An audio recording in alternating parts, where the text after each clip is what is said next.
प्यारे बच्चों, कैसे हैं आप लोग? अच्छा, प्रीवियस जो लेक्चर हमने लिया था, आपको पता कौन सा लेक्चर था? हमने आपको ह्यूमन बॉडी के बारे में बताया था। ह्यूमन बॉडी क्या है जी? एन अमेजिंग मशीन है। ह्यूमन बॉडी क्या है? मशीन है, ठीक है। और ह्यूमन बॉडी के अंदर डिफरेंट सिस्टम वर्किंग कर रहे होते हैं ऑल टुगेदर। कैसे कर रहे होते हैं? कोऑर्डिनेशन के साथ काम कर रहे होते हैं। कैसे कर रहे होते हैं जी? काम कर रहे होते हैं। अच्छा, आज जो हमने बच्चों, प्यारे बच्चों, पढ़ना है वो अपने मॉडर्न हीरोज के बारे में पढ़ना है। कौमें वो वाली तरक्की करती हैं जिनको अपने हीरोज का पता होता है, जिनको अपने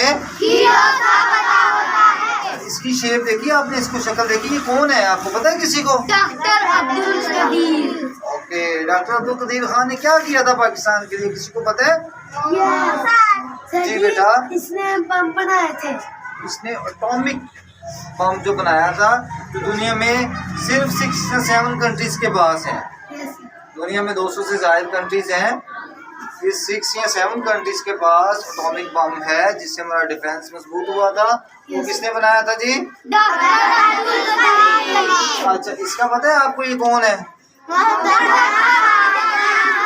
अच्छा, ये कौन है? अच्छा, ये हमारे कायदे आज़म है और ये उनकी सिस्टर है।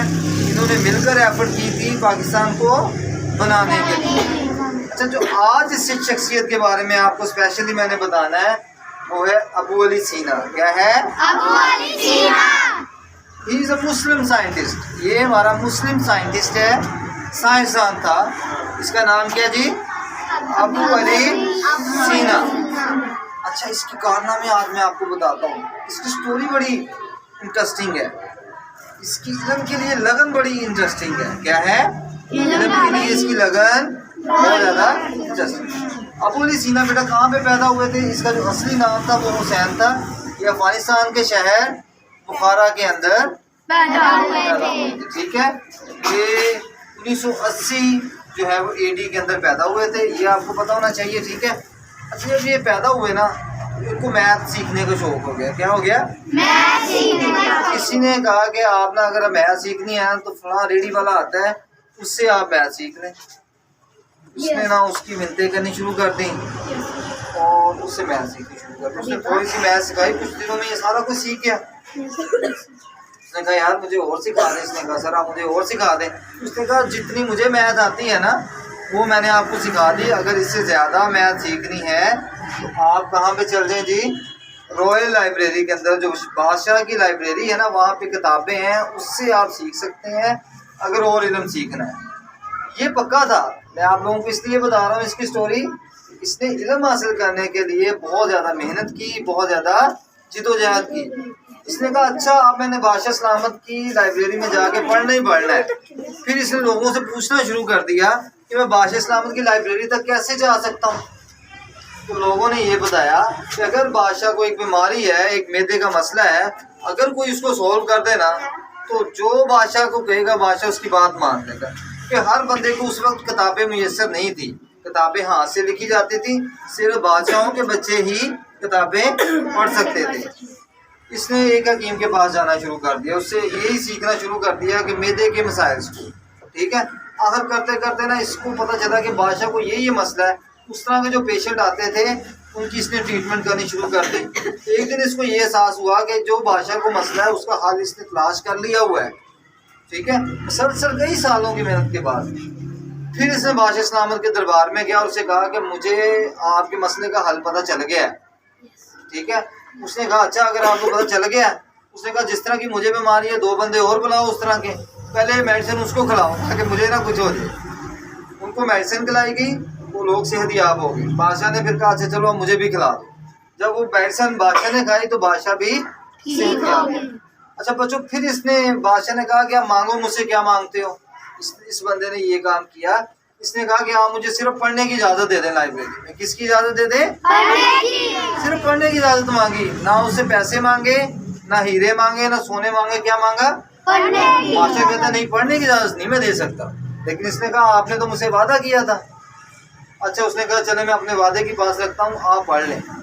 लेकिन इसको मुद्दत दी गई कि आप वहाँ से कोई बुक बाहर नहीं लेके आ सकते, वहीं पे बैठ के पढ़ सकते हैं घर। नहीं। हिस्ट्री में ये लिखा जाता है बच्चों ये कि ये दिन रात लाइब्रेरी के अंदर रहता था, सिर्फ थोड़ा सा खाना खाने के लिए बाहर निकलता था और ये मैथ सीखने के लिए अंदर गया था। लेकिन लाइब्रेरी के अंदर तिब की किताबें ज़्यादा थी, यानी कि इलाज की, डॉक्टरी की बुक्स ज़्यादा थी। इसको इंटरेस्ट पैदा होगा डॉक्टरी के अंदर, ठीक है। तो इसने इतना उसके अंदर पढ़ा, डॉक्टर्स के अंदर इतना पढ़ता गया कि इसका नॉलेज बहुत ज़्यादा, तकरीबन इसने सारी किताबें वहाँ की पढ़ ली, ठीक है। उसके बाद बादशाह सलामत फौत हो गया, उसका बेटा आया, उसने इसको लाइब्रेरी से निकाल दिया। फिर ये किसी और शहर में चला गया, वहाँ पे जाके इसने जदीद सर्च की और जदीद बुक्स लिखी जो इसको याद थी ना, जो इसके जहन के अंदर थी, ठीक है। तो इसके मरने के बाद 200 या 300 साल के बाद एक और गवर्नमेंट आई। उसने जब गवर्नमेंट नहीं आती थी ना, नई हुकूमत यूरोप वाले, तो जब आते थे सबसे पहले तो एक तो बादशाह के महल में जो सोना होता था वो चोरी कर लेते थे, उठा लेते थे, या जो बुक्स होती थी वो। जब उन्होंने इसकी बुक्स पढ़ी तो उन्हें पता चला ये तो जदीद तिब का, जो जदीद डॉक्टरी की मेडिसिन की बुनियाद है ना, ये बंदा वो तो वो रख गया हुआ है। फिर अंग्रेज यानी यूरोपियन 600 साल तक हमारी किताबें पढ़ते रहे, इसकी लिखी हुई किताबें कॉलेजेस और यूनिवर्सिटीज में कितने साल तक पढ़ाते रहे? 600 साल तक। यानी कि इसने जदीद जो बुक्स थी वो इसने लिख दी थी, जो 200 साल बाद लोगों को समझ आई। और उसके बाद 600 साल तक, 600 साल कितने लंबा अरसा होता है, इसकी बुक्स को यूरोप अपने स्कूलों और कॉलेज में पढ़ाते रहे। ये हमारा हीरो है, ये मुसलमान था, ठीक है। हमें भी इनकी तरह इल्म के लिए लगन हासिल करनी चाहिए और एक दिलिंग के साथ काम करना चाहिए। किसके साथ काम करना चाहिए? फिर हमारी लिखी हुई बुक्स अंग्रेज पढ़ेंगे, समझ गए। अब हमें उनकी लिखी हुई पढ़नी पड़ती है ना, लेकिन अगर हम अपने काम की तरफ आगे जाएंगे तो फिर मुसलमान आगे जाएंगे, ठीक है। कौन कौन बच्चा मेहनत करेगा? अबू सीना की तरह मेहनत करेंगे। मेहनत करने के लिए आपको घर से बाहर निकलना पड़ता है।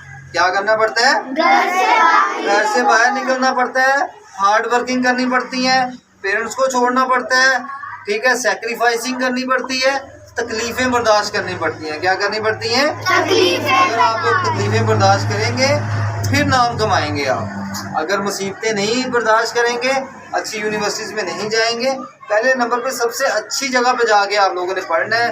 पढ़ने के बाद सर्च वर्क करना है और फिर अबू अली सीना की तरह अपना एक नाम पैदा करना है। ओके जी, अल्लाह हाफिज़, चला जाए।